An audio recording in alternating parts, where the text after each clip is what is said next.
from some of the stories that I've heard from the old people is that they first heard the gunfire down into the canyons and it echoed.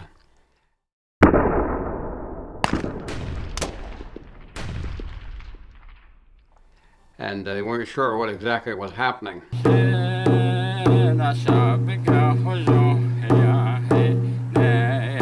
Tähän ne niikiti doesn't so that ei she ei pahanne. Saako ei hanne petatiitti. Akot ei se diika pahanne ei hädi. But kana le that allohoida visinit.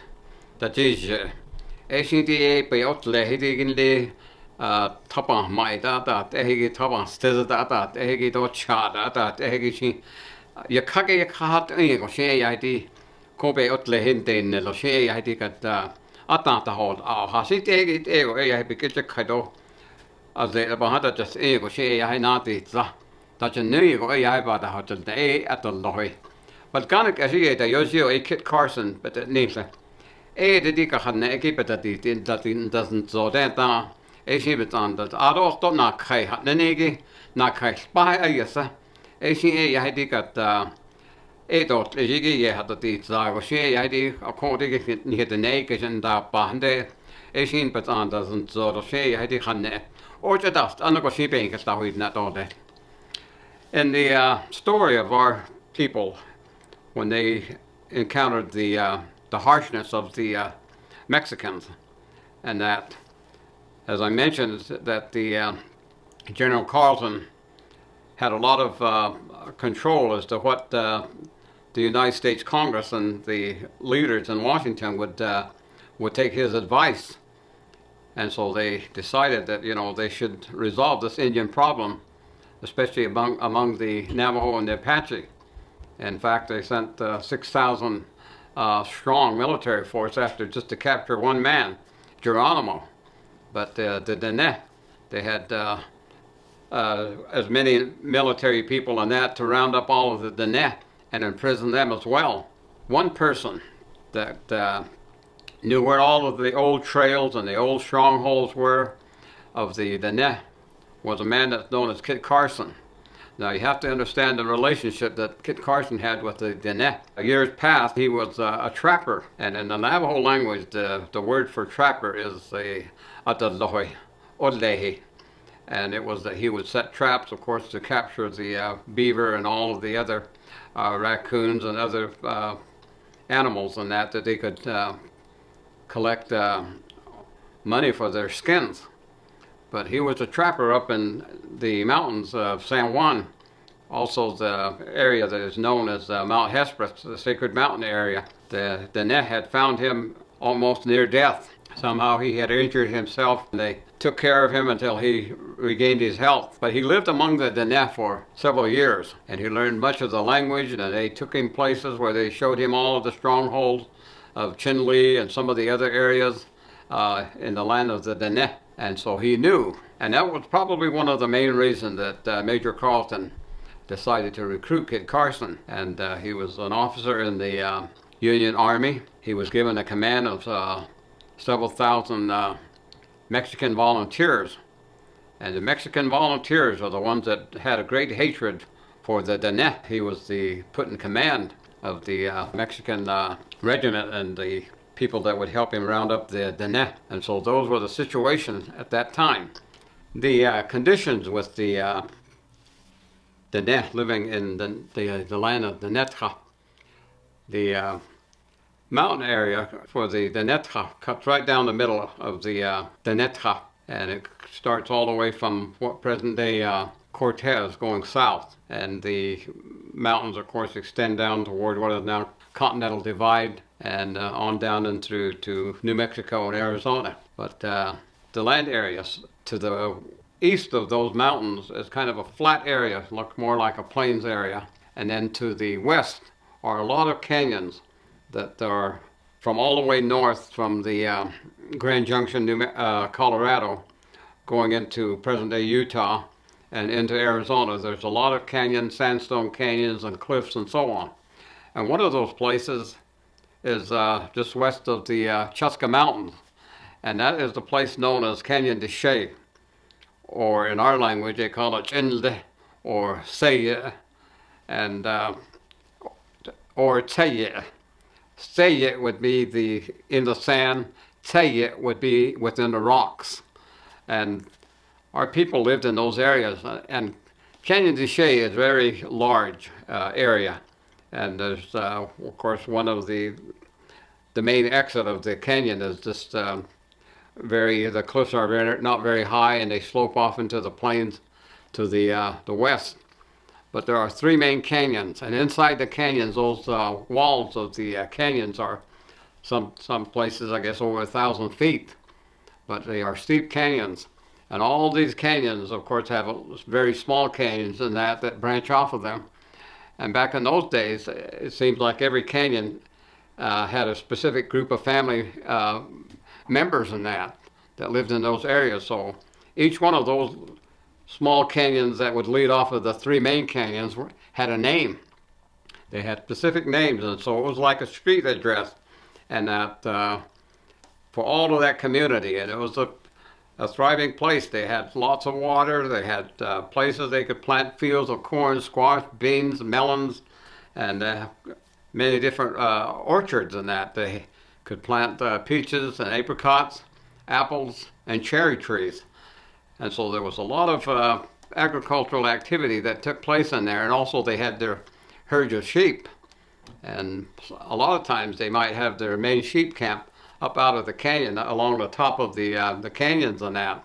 But there were also sheep corrals and other livestock down in the canyon that they used. But all of it was very well organized, and the different clan families lived there. But the main clan family that occupied Canyon de Chelly, or Seye, were the Bitterwater people, Torrichini. And the story is that the Torrichini people were the ones that originally came into the area that is Canyon de Chelly, which originally was a large community of Dene. And the military approach to rounding up the Dene was they thought they could just throw a net over Chelly, Canyon de Chelly, and capture all of the Dene. And they were going to do it as a surprise attack.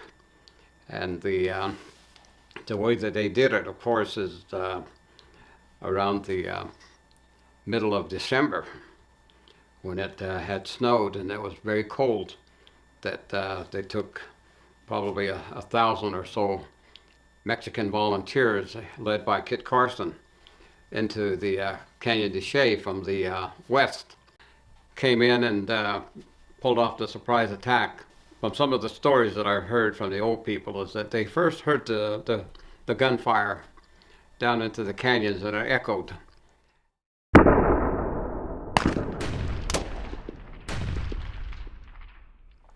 And they weren't sure what exactly was happening. But some of the young Navajos came riding up on horses, warning people. Law, which would mean the bluecoats or the military was coming up after them. And the attack involved just indiscriminately shooting at any resistance and that was given.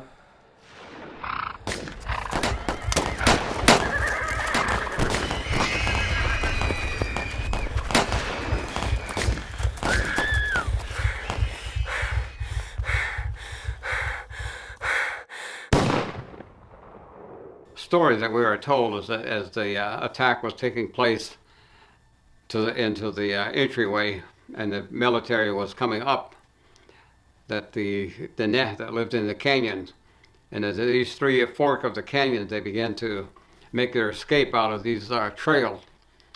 And as I mentioned earlier about my great-grandmother, she was an infant in a cradle board, and the family that she was running with, there were many of them, her mother and some of her younger cousins and her children and family members, mostly the women.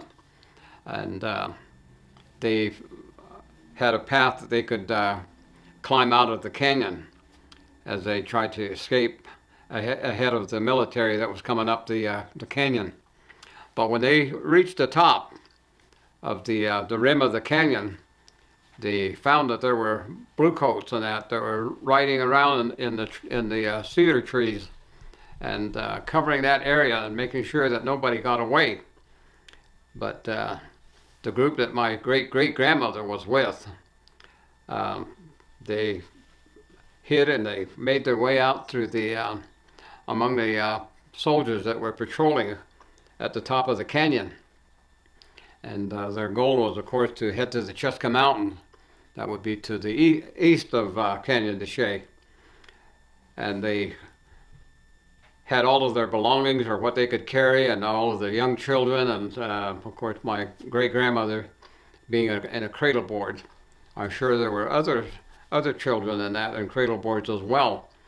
But after running for some time, that's about a 27-mile stretch of land of places that they have to cover from the rim of the canyon to the mountains. And as they were making their way, that my great-great-grandmother decided that she could not take care of the other people that she felt responsible for, and plus carrying the belongings and that they had. And so she determined that she would leave her little infant daughter in a tree, with the plan that she would return to the baby after she got everybody into a safe area. And so she took my great-grandmother and put her into a juniper tree. And then they ran. And a lot of people were either killed or wounded. But those that got the word further up the canyon began to grab up some of their belongings and make it out to some of these trails that led out of the canyon. These were footpaths. And some of the places they had made notches in the canyon walls, of the sandstone walls, so that they could climb out. But during the wintertime, it was very difficult because of some of the ice and snow and that, and so they had to find ways to escape out of these footpaths and that led out of the canyons. And there was a lot of people that tried to find a way out of these the canyons to the east of the entryway. And the story is that some of the old people, because they knew they could not climb these walls, they said, "Leave us here and let us stay here." And later on, some of the story is that they burnt the hogans while there were still people inside. And of course, all of the damage and that was under Kit Carson's direction was the scorched earth campaign that they would conduct against the Diné. So when they were pulling off this surprise attack, they burnt all of the fields and that of Diné. They burned the orchard trees and that as well. All of the peach trees, the apricot trees, the apple trees, and the cherry trees, all of it. And they burned their hogans and their sheep corrals, everything. And so that they wouldn't come back and try to make a living there. And later on, whether it was a day or several days, my great-great-grandmother returned to where she had put my great-grandmother in a tree. And it was that my grandmother was still alive. And so she took the baby and she made her way up into the Cheska Mountains. And the people that were in the group that had escaped out of the Canyon de Chelly, in that particular group, there was many other groups in that all ran toward the mountains. And Soleil, and all the way down to Twinson and out into the mountains in that area, which would be the Lukachike Mountains as well. But all of that, some places, Shashka,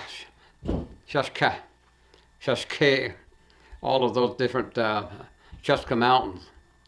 But they did make their way into the mountains and did escape the military. And they found difficult trails in that for their escape, so that the military could not follow them on horses. And it was a way that the Diné were able to survive in that first group. But after the group that my great-great-grandmother joined was a group that was headed by Manuelito. Now, Manuelito, in the name of the Neh, that was the war chief, his name was either Batani, which would be the folded arm clan, or Hastich El Azehachan. That was the name that he went by, and it referred to his skill as an herbalist and a special type of medicine that he was aware of. El Azehachan is the way that he was called, but a lot of times people think it's this Chil Hachan, and they don't include the part that Chil Azehachan. And that's the way that I was told by so many different people that Manuelito's name, Hastich El Azehachan, is a complete name. But the Neh, there had been talks of making peace with the Bolagana and the Nakaispai, and they thought that those peace discussions were still going on at Fort Defiance at the time that this particular incident took place in 1863. And the story continues in that with the people that had to make their escape, because that was just the beginning of the rounding up of the Dene, and they did it by attacking Inda or Canyon de Chelly or Saya and all of the Dene that lived in that area. And those are the things that we're told.